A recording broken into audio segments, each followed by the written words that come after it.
Assalamualaikum warahmatullahi wabarakatuh.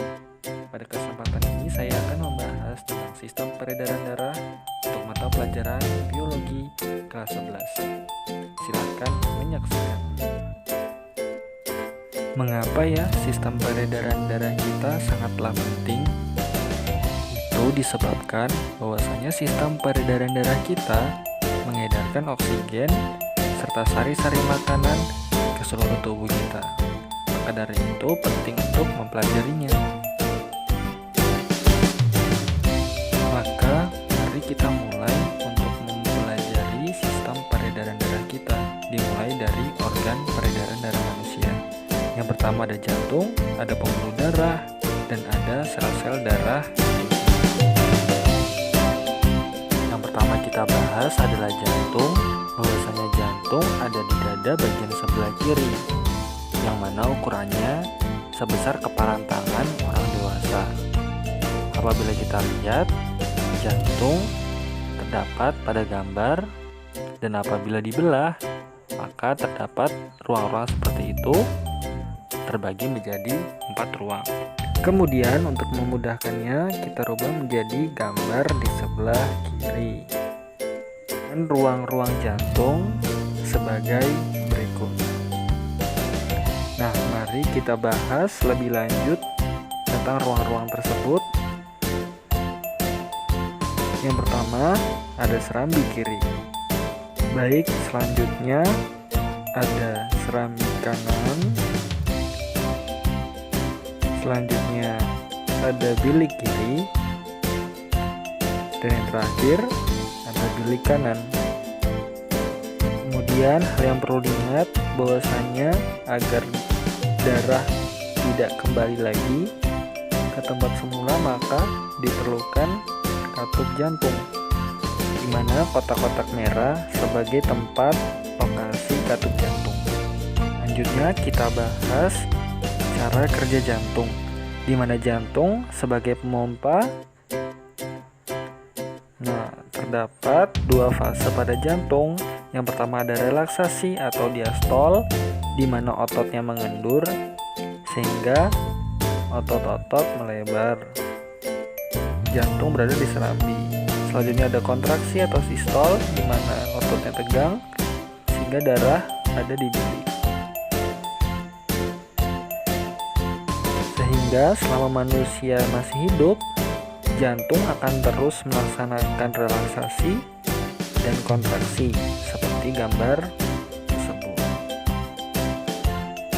Kemudian ada bagian lain yang tak kalah penting, yakni paru-paru, di mana paru-paru posisinya berhimpitan dengan jantung, di mana pada gambar tersebut terlihat bahwasanya paru-paru berada di bagian atas, sedangkan jantung menempel atau di belakang dari paru-paru.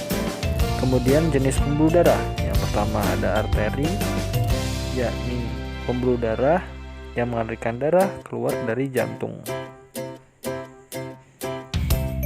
Selanjutnya ada aorta, itu pembuluh nadi terbesar.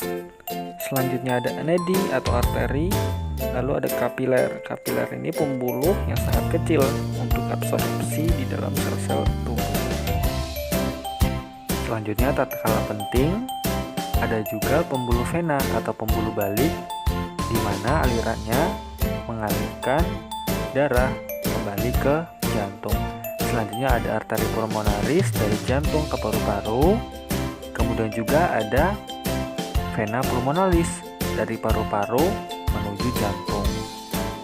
Kemudian mari kita mempelajari denyut jantung, di mana pada saat relaksasi jantung mengembang, darah masih dalam serambi. Kemudian katup terbuka. Nah, ketika katup terbuka, maka darah akan masuk ke dalam bilik. Bisa digambarkan sebagai berikut.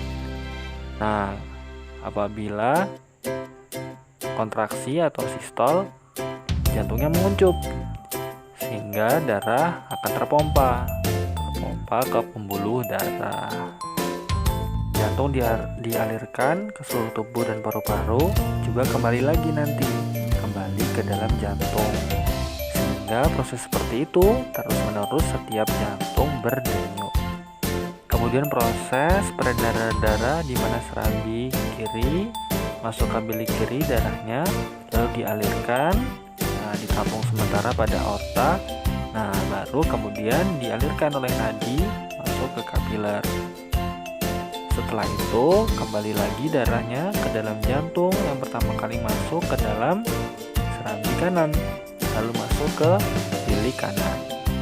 Di sini darahnya mengalir ke arteri pulmonaris, masuk ke paru-paru melalui sistem pernapasan, kemudian masuk lagi ke vena pulmonalis, masuk ke dalam jantung, terus-menerus setiap jantung berdenyut. Bagi tambahan informasi bahwasanya warna merah menandakan darah masih mengandung banyak oksigen dan sari makanan. Nah, apabila darah berwarna biru, maka mengandung CO2 atau karbon dioksida dan sedikit sari makanan. Nah, seperti yang kita lihat bahwasanya apabila darah ketika pertama kali masuk ke paru-paru, maka darah masih berwarna biru ya. Nah, itu berarti menandakan bahwa darah mengandung banyak CO2 dan sari makanan. Tetapi ketika kita bernapas, kita menghirup O2 sehingga terjadi penyerapan, akhirnya darah yang mengalir ke jantung berwarna merah, menandakan mengandung oksigen yang banyak.